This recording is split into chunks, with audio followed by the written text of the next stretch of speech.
खोजो साधो खोज बड़े सनासार।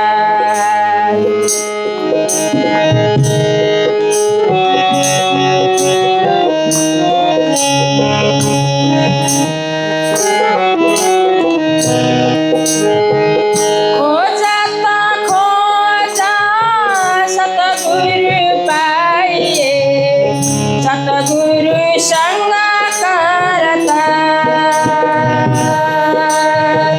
खोजता खोजा सतगुरु पाइए सतगुरु संग करता।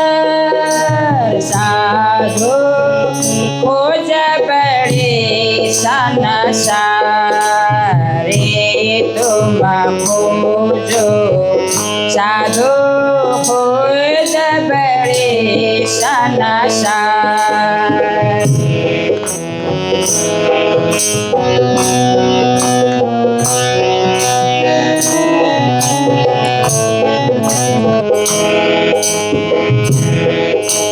भागत होता भगवान के भागत होता भगवान के सेवा कर कैसी दशा।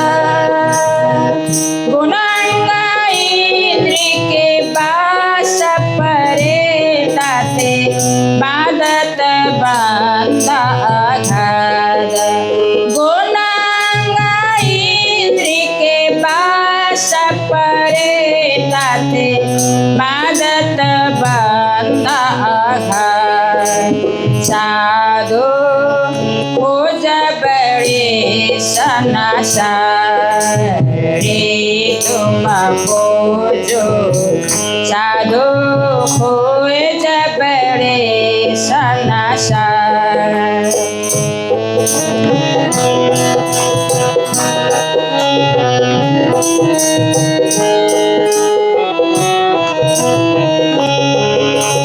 सतगुरु क्यों पाए कुली में देख बिगाड़ो बैराग। सतगुरु क्यों पाए कुली में देख बिगाड़ो बैराग। डीम काहिए दुनिया ले डबोई डीम काहिए दुनिया ले डबोई। बाहेर शीतल माहे आग बाहेर शीतल माहे आग। साधु खोज बड़े सनसारे तुम खोजो साधु खोज बड़े सनसार।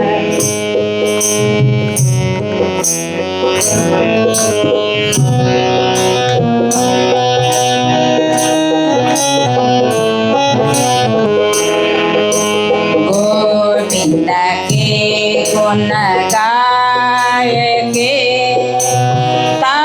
परमागत दान। गोविंद के गुण गाय के परमागत दान। धिक धिक पड़ते मानवे धिक धिक पड़ते मानवी। जो बेचत है भगवान जो बेचत है भगवान। साधु खोज बड़े सनसारे तुम खोजो साधु खोज बड़े सनसार।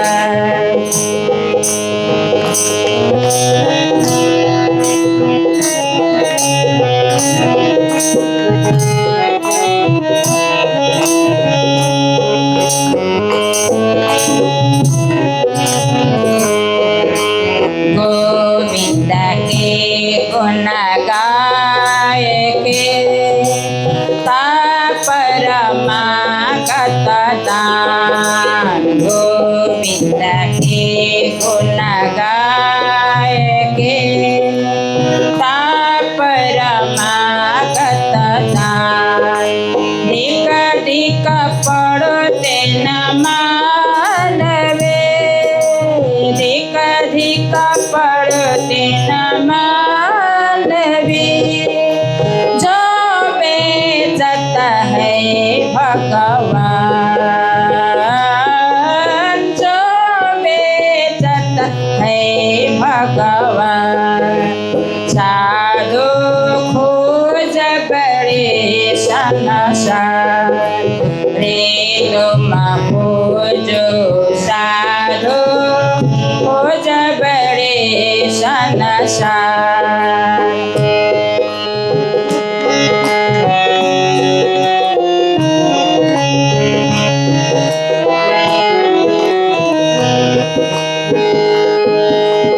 खोजता खोजा सतगुरु पाइए सतगुरु संग करता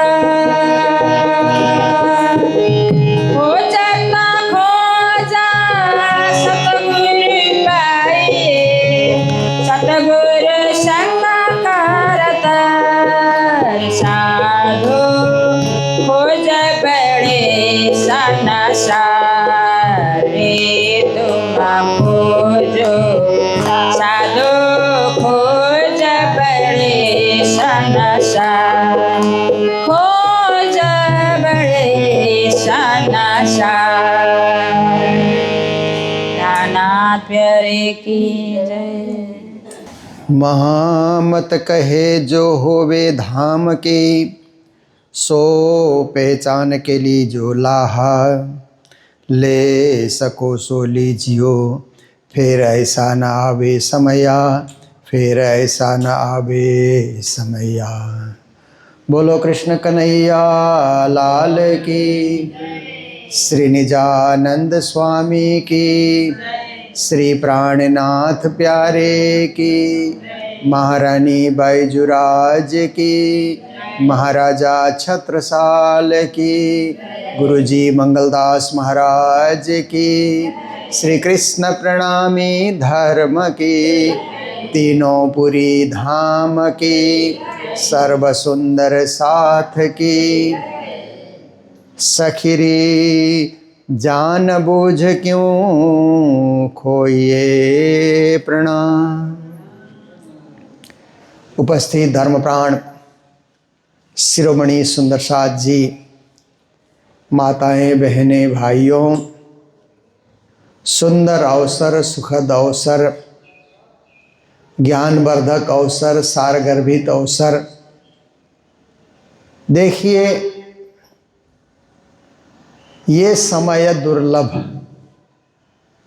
जो समय हम बिता रहे हैं, जो समय हम गुजार रहे हैं वो दुर्लभ समय है, फिर लौट कर आता ही नहीं। बरसात भी लौट कर आ जाती है, धूप भी आज धूप नहीं है तो कल धूप लौट करके आती है, यार दोस्त भी लौट करके आते हैं, धन चला जाता है वो भी कभी कभी वापस आ जाता है, मिल जाता है, और चीज़ें बार बार मिलने का आने का सौभाग्य मिलता है। परंतु समय जो है, जैसे अंग्रेजी में कहते हैं ना, time and tide wait for no man, ऐसा करके एक कविता है। समय कभी मनुष्य को प्रतीक्षा नहीं करता, आया गया आया गया। आने और जाने का हमें दुख नहीं है, आता है जाता है समय, कोई बात नहीं, उसको आने दो जाने दो। पर उसके साथ साथ हम भी जा रहे हैं ना, हम भी धीरे धीरे बुढ़ापे की ओर खिसक रहे हैं। और जो जीने का हमें समय मिला, परमात्मा ने जीने के लिए हमें कितने बरस दिए, थोड़ा थोड़ा थोड़ा करके वो समय कम होता जा रहा है, ये चिंता का विषय है। ज्ञानी लोग इस चीज़ की चिंता करते हैं, अज्ञानी लोगों को कुछ लेना न देना, कुछ मतलब ही नहीं है। पर ज्ञानी लोग अच्छा समय व्यर्थ में जाने के लिए चिंता करते हैं। तो आप देखिए कि बचपन गया, जवानी गई, प्रौढ़ अवस्था निकल गई, धीरे धीरे बुढ़ापे की ओर खिसकते जा रहे हैं। कोई खिसकाता नहीं है, कोई धक्का नहीं देता है, समय हमको धक्का दे रहा है धीरे धीरे धीरे धीरे करके। इसलिए उस समय को हम, समय ऐसा है कि इसको बांध करके पकड़ करके कहीं रखना चाहे तो भी होता नहीं है। कई लोगों ने समय को घड़ी में बांधने की कोशिश की। घड़ी बांधते हैं ना हाथ में, आजकल तो मोबाइल में ही सब कुछ होता है, परंतु कोई ज़माना ऐसा था, मैंने भी देखा कि सभी लोग अपनी शान, पर्सनालिटी बोलते हैं ना, शान दिखाना, रवाब दिखाना, उसके लिए नई नई घड़ी, अच्छी अच्छी घड़ी, सुंदर सुंदर घड़ी लोग पहन करके बातचीत करते हुए ऐसे हाथ घुमाते थे। तो वो समझते थे हम शानदार व्यक्ति हैं। घड़ियों का प्रदर्शन करने से, चश्मा का प्रदर्शन करने से, अंगूठी का प्रदर्शन करने से लोग सोचते थे कि हम बड़े हैं, पैसे वाले हैं, शान शौकत वाले हैं, ये सब लोग सोचते थे। अब धीरे धीरे घड़ी का ज़माना भी कम हो गया। अब घड़ी भी पहनते हैं तो डिजिटल घड़ी, उसमें उसका डायल क्या है कि काला दिखता है। जब आप देखोगे, दबाओगे तो ही उसमें घड़ी दिखती है, नहीं तो ऐसे देखो तो उसका डायल जो है वो बिल्कुल काला दिखलाई देता है, अंधेरा। पर कहीं कहीं आज भी घड़ी दुकानों में हम देखते हैं कि लोगों ने घड़ी पहनना बंद कर दिया। इसका अर्थ है कि दुकानों में घड़ियाँ भी नहीं बिकती होगी।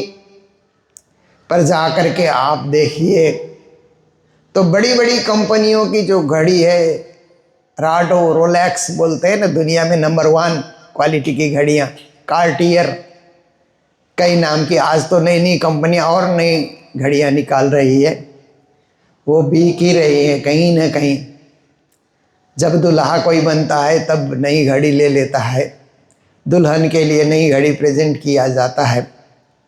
पर घड़ी बनने के बाद भी समय रुका नहीं,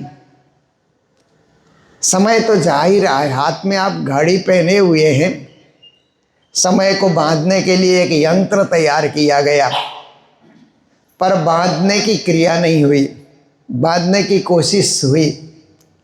पर घड़ी से इतना है कि समय जाना जाता है।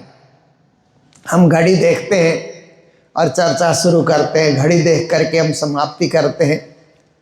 तो घड़ी रहने से क्या है कि एक निश्चित समय में व्यक्ति बंध जाता है, कार्यक्रम कर लेता है। ये एक अच्छी बात हुई, क्योंकि कोई समय ऐसा था कि हम सूर्योदय से देखते थे, सूर्य इतना ऊपर आया तो ये काम करना है, इतना ऊपर आया तो ये काम करना है। बचपन में हम लोग भी सूर्योदय देख करके सूर्य इतना आने से स्कूल की तैयारी करनी चाहिए, स्कूल जाना चाहिए, ऐसे हम लोग भी सोचते थे। सूर्य पे डिपेंड होने का कोई समय भी था। अब तो ज़माने की बात हो गई, वो गुज़रे ज़माने की बात कहते हैं ना। तो आप देखिए कि एक कवि कहता है, घड़ी घड़ी देखे घड़ी, घड़ी न जाने कोई, घड़ी देख को कह सके कि कौन घड़ी क्या होए। चिंतनशील कवि ने कहा कि लोग बार बार घड़ी देखते रहते हैं, घड़ी देखो कितना समय हुआ, घड़ी देखो कितना समय हुआ, और अपने हाथ में घड़ी है तो बार बार देखा जाएगा, मोबाइल में देखा जाएगा। कवि कहता है घड़ी देख को कह सके कि कौन घड़ी क्या होए, पर घड़ी देख करके कोई नहीं बोल सकता कौन सी घड़ी में क्या घटना घटने वाली है। उस घड़ी से वो पता नहीं चलता है। इसलिए वो एक समय का यंत्र है, उसको आप साथ रखिए, उसका प्रयोग आप जरूर कीजिए, पर उससे समय रुक जाएगा। जैसे कई कई घड़ियों में स्टॉप वॉच बोलते हैं ना, समय को रोक दिया भी जाता है, घड़ी को स्टॉप कर दिया जाता है तो समय रुक जाता है। परंतु जो प्रकृति में समय चल रहा है वो नहीं रुकेगा, आपकी घड़ी में ही रुकेगा। प्रकृति का समय तो अपने हिसाब से चलता ही जा रहा है। तो इस समय का सदुपयोग कैसे करें, तो यही है सत्कर्म में लगा करके। खिन एक लेऊं लटक भजाए, जन्मत ही तेरो अंग छूटो, देखत ही मिट जाए। स्वामी जी ने कहा कि एक एक क्षण का अब सदुपयोग कीजिए, अच्छा काम कीजिए, शुभ काम कीजिए, धर्म काम कीजिए, सत्संग कीजिए, कुछ जप कीजिए, पूजा कीजिए, पाठ कीजिए। देखिए प्रणामी परंपरा में जो पूजा पाठ है इसमें दिमाग सक्रिय रहता है, दिमाग निष्क्रिय नहीं होता है। एक ध्यान की क्रिया भी है ना, लोग सुबह उठ करके ध्यान में बैठ जाते हैं, बहुत ज़्यादा ध्यान करेंगे तो दिमाग निष्क्रिय हो जाता है। दिमाग में जो सोचने के लिए, विचार करने के लिए जो सेल्स होते हैं ना, वो सो जाते हैं, क्योंकि उनको कोई काम नहीं मिला। ध्यान में आप बैठे हैं और शून्य होकर के बैठे हुए हैं, कोई विचार आने नहीं देते, निर्विचार आप हो जाते हैं। पर परमात्मा ने ये दिमाग दिया है, और दिमाग में जो सेल्स हैं वो कुछ करने के लिए है, कुछ सोचने के लिए है, कुछ विचार करने के लिए है। तो प्रणामी परंपरा में जो पूजा पद्धति है वो एकदम साइंटिफिक है। दिमाग सो नहीं जाता हमारी पूजा पद्धति में, क्योंकि हम लोग उठते ही सोचते हैं कि अब राज्य का मंदिर है, तो पहले जा कर के दिमाग सक्रिय होता है, सेल्स जाग जाते हैं दिमाग के कि मंदिर जाते ही पहले मंदिर की साफ सफाई होनी चाहिए। तो दिमाग से ही तो विचार उठता है और हम कार्य करते हैं। साफ सफाई होने के बाद झाड़ू लगाओ, पोछा लगाओ, बर्तन साफ करो। राज्य के बर्तन कल के धुए हुए हैं तो आज फिर पानी से धो लो, फिर रुमाल से उसको साफ करो। भोग व्यंजन तैयार करो, 1 भोग, 2 भोग, 3 भोग। दिमाग कितना सक्रिय हो रहा है ना। कई लोग तो सुबह सुबह दूध गर्म करके राज्य को भोग लगाते हैं, कई लोग सुबह सुबह फिर हलवा बनाते हैं, वो मुझे ठीक नहीं लगा। इसके लिए मैंने कहा कि सुखड़ी बनाइए। हलवा और सुखड़ी बनाने में कोई फर्क नहीं होता है। हलवा में पानी डाल दिया जाता है, सुखड़ी में पानी नहीं डाला जाता। बाकी तो आटा वही है, घी वही है, चीनी वही है। तो सुखड़ी क्या है कि राज्य के लिए प्रातः काल बाल भोग के लिए उपयुक्त पदार्थ है। फिर दिन में आप खीर बनाइए और शाम को आप हलवा बनाइए। तो 3 चीज़ आपने भोग के लिए तैयार किया, तो आपका दिमाग सक्रिय रहेगा कि ये भोग इस समय बनाना है, तो दिमाग के सेल्स सोएंगे नहीं। फिर चंदन तैयार करना है, अगरबत्ती है। अब हम देखते हैं कि ज़माना ऐसा आ गया कि मंदिर में चारों तरफ कारपेट लगा देते हैं, तो अगरबत्ती नहीं जलाना, अगरबत्ती नहीं जलाना, ऐसा लोग कहते हैं। पर 1 या 2 अगरबत्ती हम जला सकते हैं। अगरबत्ती बनी किस लिए? अगर उसको हम आरती के समय में जला ही नहीं पाए, जलाने की मना हो जाए, तो अगरबत्ती कंपनियां इतनी सारी अगरबत्तियां बना रही है, उसका प्रयोजन क्या हुआ? इसलिए आरती से पहले पूर्ण ब्रह्म जब बोलते हैं उस समय 2 अगरबत्ती लीजिए, और अगरबत्ती से जैसे राज्य को सुगंधित कर रहे हैं। राज्य का जो मंदिर है, उस मंदिर के वातावरण को, आव हवा को हम सुगंधित कर रहे हैं, सुगंध से भर रहे हैं। ऐसा भाव उदय कीजिए और उसके बाद फिर आरती उतारिए। तो ये काम करेंगे तो दिमाग सक्रिय रहेगा। अगरबत्ती भी मुझे रखना है, अगरबत्ती जलाने के लिए माचिस भी तैयार करना है, आरती जलनी चाहिए, क्योंकि कई जगह आरती सजाने वाले इतने बुद्धू होते हैं कि आरती आपने तैयार की तो आरती की जो बाती है वो फट से जले ऐसी तैयारी होनी चाहिए। अपने घी भी डाल रखा है। कल मैं एक जगह गया तो आरती जलाने में 5 मिनट लगा दिया लोगों ने। है आरती है, घी भी है, बाती भी है, पर बाती अच्छी तरह घी से भीगी हुई नहीं है, इसलिए आरती जल्दी से सुलगती नहीं है। उसका ध्यान रखना चाहिए, दिमाग सक्रिय रखने से। तो आरती आप कीजिए राज्य के लिए जो भी है।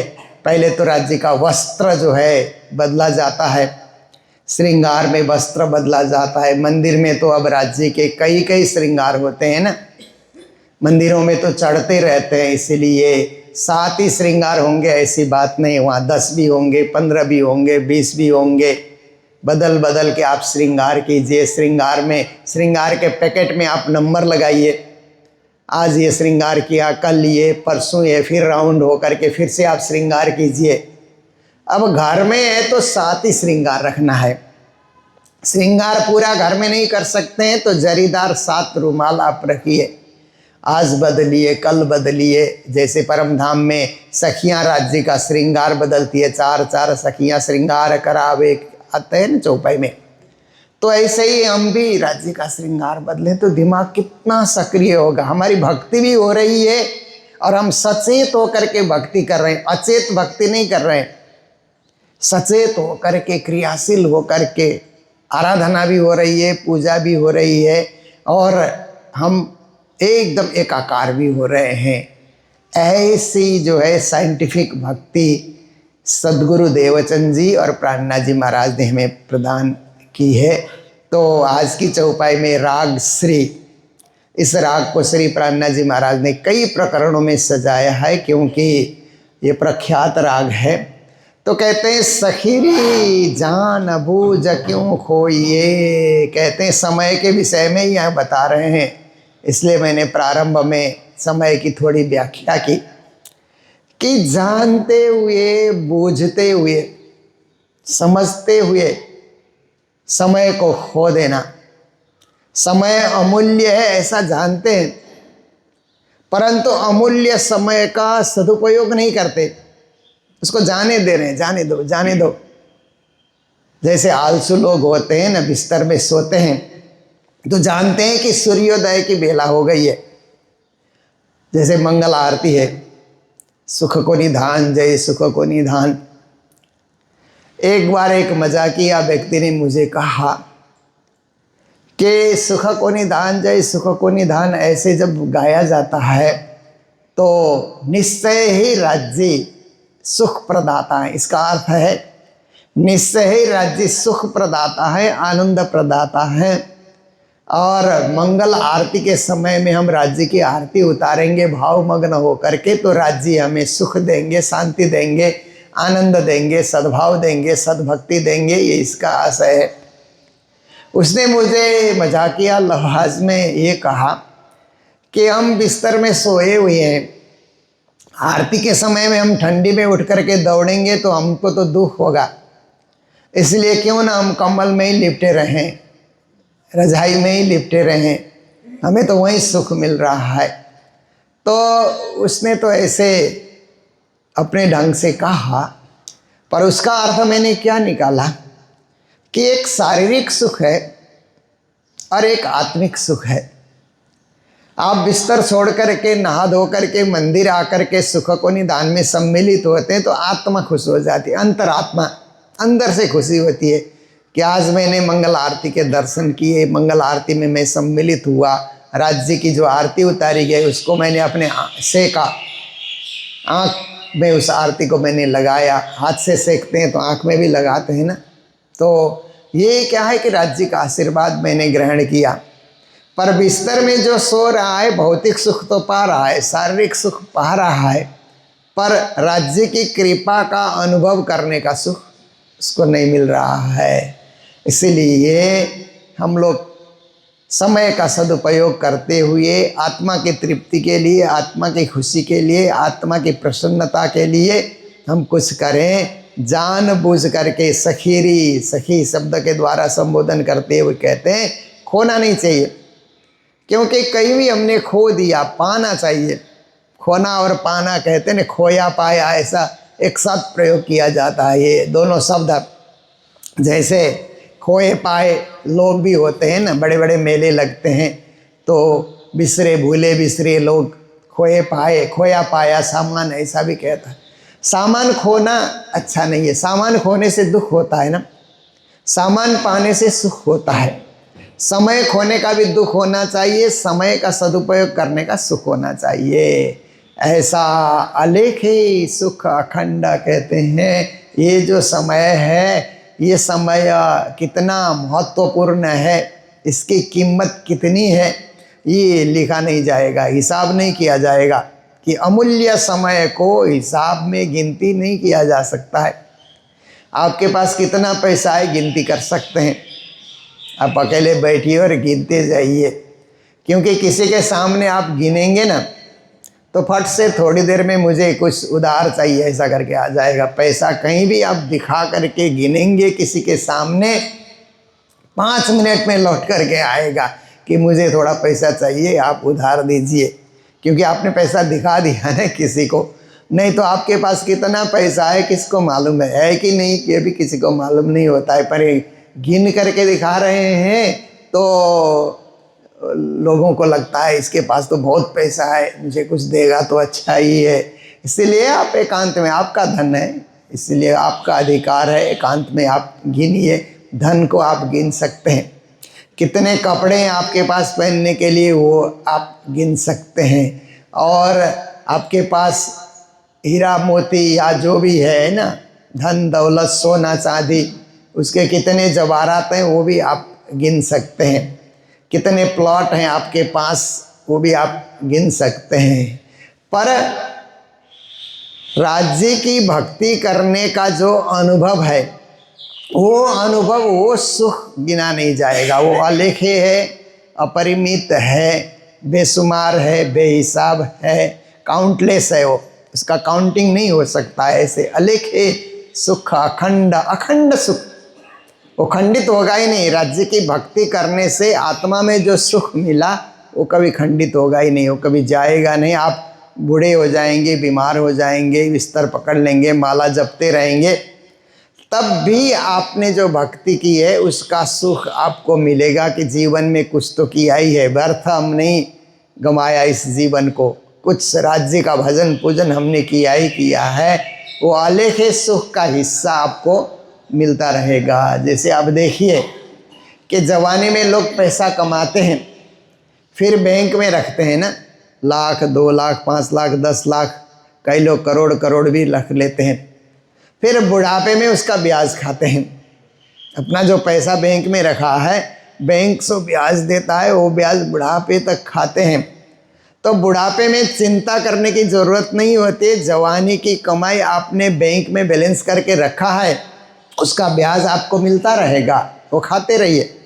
ऐसे ही जवानी में प्रौढ़ अवस्था तक जो आपने भक्ति की, सेवा की, साधना की, पूजा की, उसका फल मरते दम तक आपको मिलता ही रहेगा। बस माला लेकर के राज राज करते रहिए, पहले किया हुआ फल आपको मिलता रहेगा। निराश होने की कोई ज़रूरत भी नहीं है कि अंत घड़ी में भक्ति नहीं हो सकी, मंदिर नहीं जा सके, तीर्थ व्रत नहीं कर सके, इसकी कोई चिंता करने की ज़रूरत नहीं है। सो जाग देख क्यों भूलिए, कहते हैं इसलिए जागो और देखो। जाग करके देखने का आनंद कुछ निराला होता है।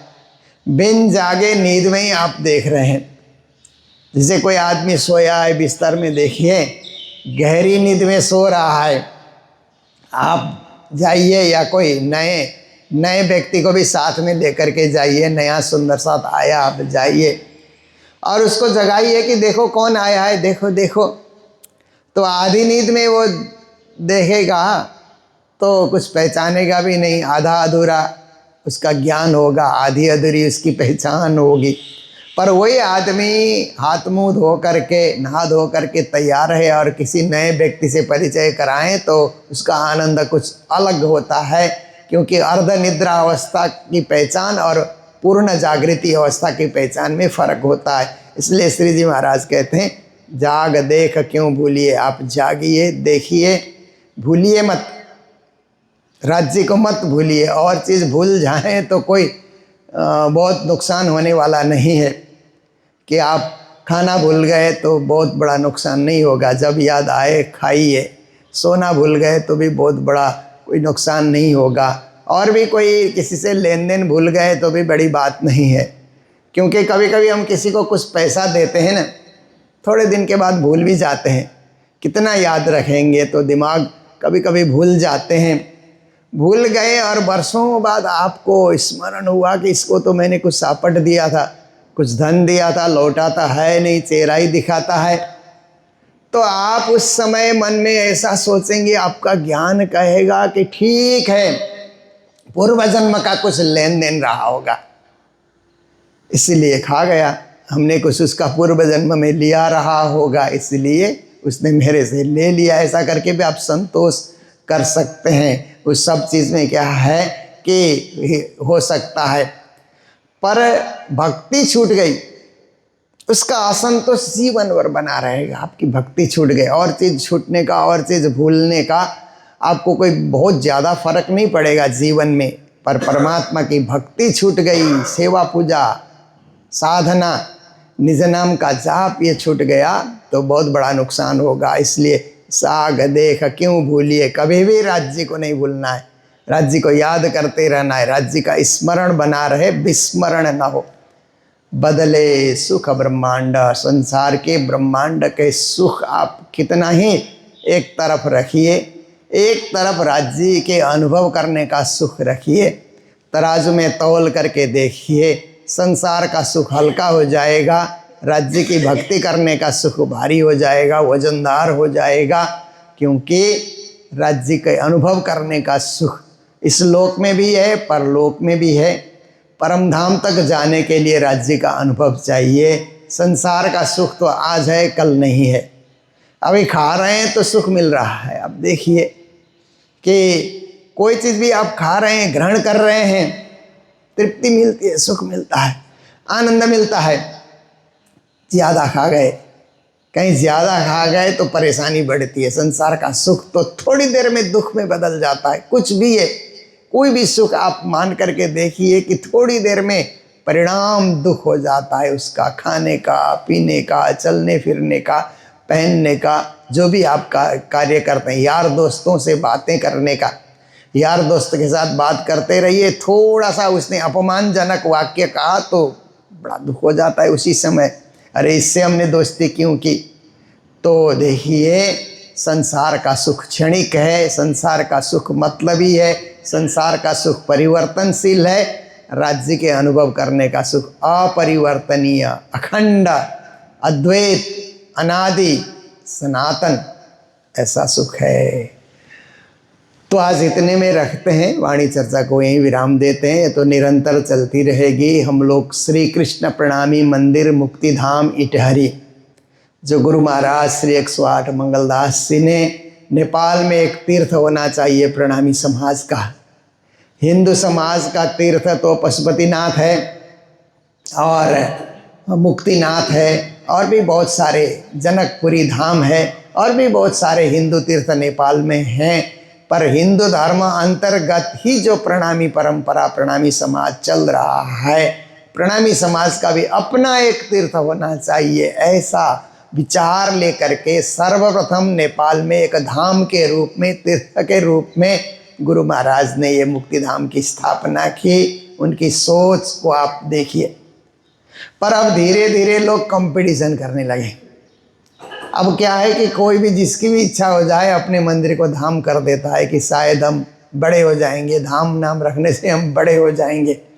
पर धाम है तो धाम के द्वारा सेवाएं क्या हो रही है? या आपका अपने मंदिर का नाम धाम रख दिया और वहाँ कोई पूजा ही करने वाला नहीं है, वहाँ कोई आए गए के लिए कुछ भोजन की व्यवस्था भी नहीं है, वहाँ से कोई समाज की सेवा भी नहीं हो रही है। केवल आपने क्या है, अपनी इच्छा तृप्ति के लिए धाम रख दिया। पर धाम का अर्थ होता है समाज सेवा, धर्म का प्रचार, ज्ञान का प्रचार। वहाँ बच्चों की शिक्षा देने के लिए व्यवस्था हो, वृद्धों को रहने के लिए व्यवस्था हो, गौ सेवा हो। कुछ 8-10 सेवा में से कुछ 3-4 भी सेवा हम लोग संभाल सकें तो बड़ी बात होती है। तो यहाँ भी हम लोगों ने, बच्चे तो यहाँ पढ़ते ही हैं, अच्छी शिक्षा लेकर के जाते हैं यहाँ के बच्चे। और वृद्ध माताएं भी जब से मंदिर बना तब से माताएं शाम सवेरे पूजा में सम्मिलित होकर के, कई कई माताएं राज्य का धाम प्रिय, राज्य के लिए प्रिय बन चुकी है। भक्ति करते करते राज्य, यहाँ बैठ के भक्ति करने वाला परम धाम नहीं जाएगा तो कौन जाएगा फिर। ऐसी माताएं भी चली गई। और हम लोग फिर यहाँ घाट बना दिया, सार्वजनिक जनता की सेवा, धाम की ओर से जन सेवा, हम घाट बना करके जन सेवा हम कर रहे हैं। अब ये एक MRS प्रणामी हॉस्पिटल के द्वारा जो पैसा दे सकते हैं वो तो लेंगे ही उनसे, क्योंकि हॉस्पिटल का खर्च भी उठाना होता है। पर जो गरीब है, दुखी है, बेसहारा है, मंदिर का मेंबर है, मंदिर में आश्रित होकर के जो माताएं रहती है, विद्यार्थी रहते हैं, या सुंदर साथ हैं, या सार्वजनिक रूप से भी जो हैसियत नहीं है, जिसके पास हॉस्पिटल का बिल भरने के लिए ताकत नहीं है, उसको फ्री कर दिया जाएगा। कालिम्पोंग में भी हम लोग ऐसा करते ही हैं कि जिसके पास कुछ नहीं है उसको फ्री ट्रीटमेंट कर दो, फ्री इलाज कर दो। ये हमारी सेवा होती है हॉस्पिटल खोलने का। तो ये हमारे इस प्रणामी हॉस्पिटल भी खूब आगे बढ़े, ये हमारी धारणा है। कल बहुत बड़ा जुलूस का कार्यक्रम यहाँ संपन्न हुआ। कई स्कूलों के, कॉलेज के विद्यार्थी आए और बाहर के लोग हमारे धाम में, हमारे मंदिर में आते हैं ना, तो हमारे मंदिर का प्रचार बढ़ता है, धर्म का प्रचार भी बढ़ता है। प्रणामी मंदिर, इस प्रकार से हमारे मंदिर की विशेषता लोगों के मन मस्तिष्क में पहुंचती है, ये भी एक जागनी है। तो आज से फिर यहाँ ये वाणी चर्चा के साथ श्रीमद् भागवत कथा भी प्रारंभ होगी और बहुत अच्छे ढंग से ये कार्यक्रम संपन्न होगा। इसी आशा के साथ समय पूरा हो रहा है, इसलिए चौपाई दोहराते हुए प्रसंग को विराम दे रहे हैं। बोलो सतगुरु महाराज की, श्री प्राणनाथ प्यारे की। सखिरी जान बूझ क्यों खोइए,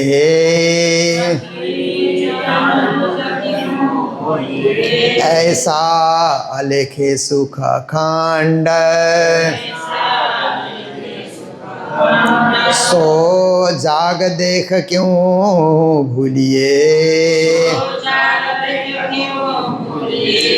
बदले सुख ब्रह्मांड, बदले सुख ब्रह्मांड। बोलो श्री प्राणनाथ प्यारे की, श्री धाम के धनी की प्रणाम। किया तुम हो तैसे कीजियो, मैं अर्ज करो मेरे,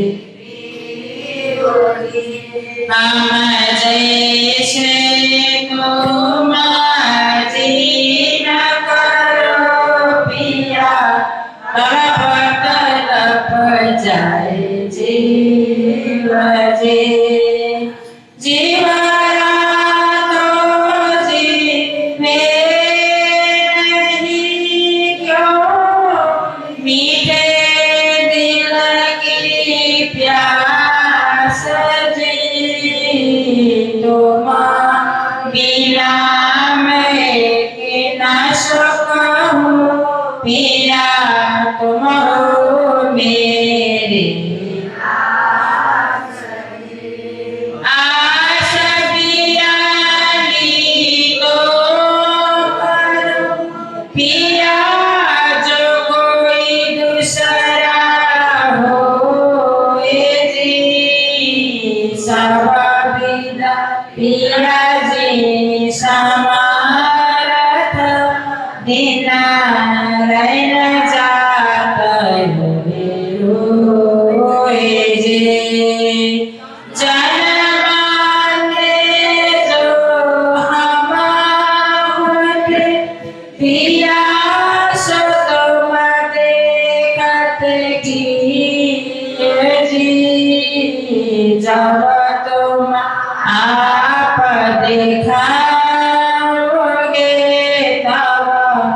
देखोगे नैना भरे जी, एक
વિલાસજી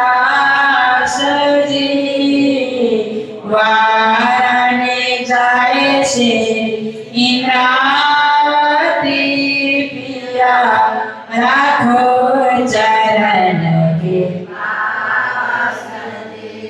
तुम दुल्हा मैं दुल्हाई ना पिया और न जानो बात जी सदा सो सेवा करो पिया सबांगो साक्षात जी सदा सुखदात धाम धनी मैं कहूँ बिना बात जी श्री मामती जोगल स्वरूप पर वारे अमनावली बनी जात जी सदा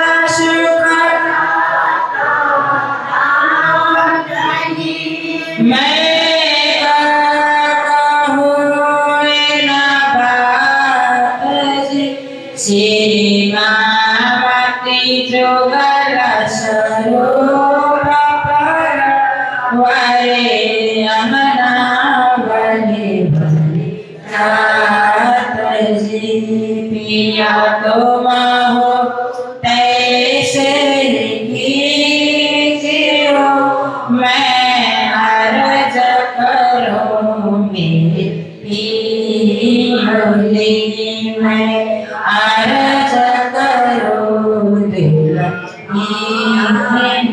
जी प्यारे की जय।